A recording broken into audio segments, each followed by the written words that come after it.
नमस्कार दोस्तों। मैं हूं दिनेश के वोरा। डेली न्यूज इंडिया 1.0 में आपका बहुत बहुत स्वागत है। भारत के डिफेंस मिनिस्टर राजनाथ सिंह का एक बहुत डेंजरस स्टेटमेंट आया है। ये क्या कहने की कोशिश कर रहे हैं? वो एक कार्यक्रम के दौरान कह बैठे कि भारत का नक्शा बदल सकता है, बॉर्डर बदल सकता है भारत का, और सिंध जो पाकिस्तान का पार्ट है भारत का हिस्सा बन सकता है। ये मुझे लगता है कि एक खतरनाक स्टेटमेंट है। क्या ये बात नरेंद्र मोदी की सरकार सोच रही है कि सिंध को, पाकिस्तान ऑक्युपाइड कश्मीर के बारे में तो राजनाथ बहुत बार बोल चुके हैं, करते कुछ नहीं बस, और अब कहते हैं कि सिंध भी भारत का हिस्सा बन जाएगा। सिंध क्षेत्र आज भारत का हिस्सा नहीं है, लेकिन हो सकता है कि बॉर्डर बदल जाए और सिंध फिर से भारत का हिस्सा बन जाए। ये स्टेटमेंट डेंजरस स्टेटमेंट है। मुझे लगता है कि शायद इसके अंदर हो सकता है कि मोदी गवर्नमेंट की इंटेंट छुपी हुई है। अब सवाल ही पैदा होता है कि अगर आप किसी एरिया को ऑक्युपाई करना चाहते हैं तो उसका एक ही तरीका है कि आप उस कंट्री में अटैक करेंगे और उस कंट्री को हरा देंगे और वो हिस्सा अपने में मिला लेंगे। बॉर्डर तो ऐसे ही चेंज हो सकता है, और तो कोई रास्ता नहीं है।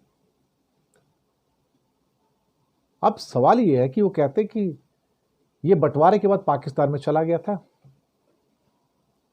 और जो सिंधी लोग थे भारत में आके बस गए थे, और फिर कहा कि कई कई सिंधी लोगों ने, जिसमें लाल कृष्ण आडवाणी भी थे, उन्होंने सिंध के अलगाव को स्वीकार नहीं किया। लेकिन वो तो पंजाब को भी बहुत सारे लोगों ने स्वीकार नहीं किया, पंजाब का बंटवारा हुआ। बंगाल में बहुत लोगों ने स्वीकार नहीं किया, बंगाल का बंटवारा हुआ। तो फिर सिंध की बात क्यों? फिर राजनाथ सिंह कहते हैं कि केवल सिंध में नहीं बल्कि पूरे भारत में हिंदू सिंध नदी को पवित्र मानते हैं। फिर कहते हैं आज भले ही सिंध भारत का हिस्सा नहीं है, लेकिन सिविलाइजेशन के रूप में सिंध हमेशा भारत का हिस्सा रहेगा। जहां तक जमीन का सवाल है, बॉर्डर बदल सकते हैं। ये डेंजरस स्टेटमेंट है। ये इंटेंट शो कर रहा है। मुझे लगता है कि क्या राजनाथ जी ये बताने की कोशिश करेंगे कि क्या वो किसी युद्ध की तैयारी कर रहे हैं और उस युद्ध की तैयारी के द्वारा सिंध को भारत में मिलाना चाहते हैं। 22 सितंबर को उन्होंने मोरक्को के अंदर एक इंडियन कम्युनिटी से बातचीत के दौरान कहा था कि बिना कुछ किए पीओके हमारे पास आ जाएगा, बिना कुछ किए पीओके हमारे पास आ जाएगा। अभी कुछ साल पहले उन्होंने ये भी कहा था कि हमारी सेनाएं पूरी रूप से तैयार हैं पीओके को हथियाने के लिए, और कभी भी ऑर्डर दिया जा सकता है। और सेना ने कहा था कि हाँ, हम तैयार हैं, अगर ऑर्डर मिलेगा तो हम जाएंगे। लेकिन उसके बाद से राजनाथ सिंह का फिर कुछ सुनने को कुछ रहा नहीं। क्या कह रहे हैं? आप कहते हैं कि पीओके अपने आप ही आ जाएगा। मुझे ऐसा लग रहा है कि राजनाथ सिंह को कुछ पता नहीं हो क्या बोल रहे हैं। वो एक जिम्मेदार डिफेंस मिनिस्टर के तौर पे बात नहीं कर रहे हैं। क्या वो नरेंद्र मोदी को खुश करने के लिए ऐसा कर रहे हैं? हो सकता है कि उनको दोबारा से कोई एमपी का टिकट मिल जाए, उनकी मंत्री जो पोस्ट है वो बनी रहे, हो सकता है। क्योंकि इतनी चमचागिरी तो वही आदमी कर सकता है जिसको अपनी पोस्ट के जाने का खतरा हो। और ये एक नया विषय आज उठा देना कि सिंध हमारा हो सकता है और हिंदुस्तान का बॉर्डर बदल सकता है, तो बिना युद्ध के तो नहीं होता भाई ये। और एक तरफ ये लोग ये कहते हैं कि भारत वो देश है जिसने कभी इतिहास में किसी पर आक्रमण नहीं किया। ये तो कतई झूठ है। खैर, भारत ने बहुत देशों पर आक्रमण किया है। भारत के कई जो रियासतें थी उस टाइम, कई जो छोटे छोटे राज्य थे, सबने बाहर बहुत आक्रमण किए। चोला साम्राज्य ने तो पूरे फार ईस्ट के ऊपर राज किया आक्रमण करके, सबको पता है वो।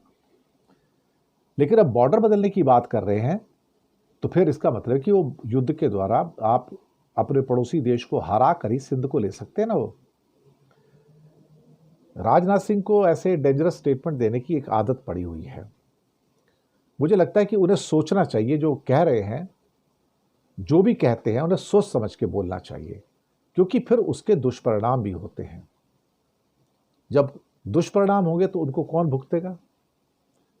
या फिर ये हो सकता है कि ये पहले से बता रहे हैं हमको कि नरेंद्र मोदी हमारे पड़ोसी देश के ऊपर आक्रमण करने को तैयार हैं और भारत का बॉर्डर बदलने को है। हो सकता है साहब, मोदी सरकार सोच रही अब ये तो राजनाथ को पता होगा, डिफेंस तो उनके अंडर में आता है। हो सकता है एक फाइनल ऑर्डर का इंतजार हो, हमें नहीं पता। लेकिन इस किस्म के स्टेटमेंट जो है डेंजरस हैं और दूसरे के एरिया को अपने एरिया में कहना उनकी सॉवरेनिटी का वायलेशन भी हो सकता है। भारत के डिफेंस मिनिस्टर को या प्रधानमंत्री को या कोई भी हो, इस किस्म के जो स्टेटमेंट्स हैं वो देने से बचना चाहिए, क्योंकि जो इंडिया पाकिस्तान का बॉर्डर है एलओसी को छोड़कर बाकी बॉर्डर में कोई डिस्प्यूट नहीं है।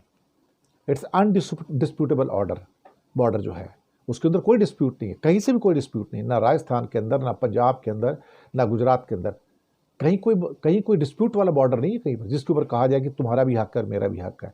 थोड़ा बहुत एक टसल होता है सर क्रीक के ऊपर गुजरात के अंदर, वो भी एक छोटा सा एरिया है, समुद्र का एरिया है, बाकी तो किसी पे नहीं है। बॉर्डर इज सेटल्ड बॉर्डर, वहाँ पे फेंसिंग लगी हुई है, सब कुछ है। और भारत ने कभी दावा नहीं किया सिंध के ऊपर या पंजाब के ऊपर या किसी और लैंड के ऊपर उनके, ना ही पाकिस्तान ने भारत के ऊपर दावा किया कि पंजाब का एरिया मेरा है, राजस्थान का मेरा, गुजरात का मेरा, बिल्कुल भी नहीं। मुझे लगता है कि राजनाथ सिंह एक नई बहस लेकर आए हैं और शायद वो अपने अंधभक्तों को खुश करना चाहते कि हम क्या क्या नहीं कर सकते। That is I believe not in good taste. शुक्रिया आपका।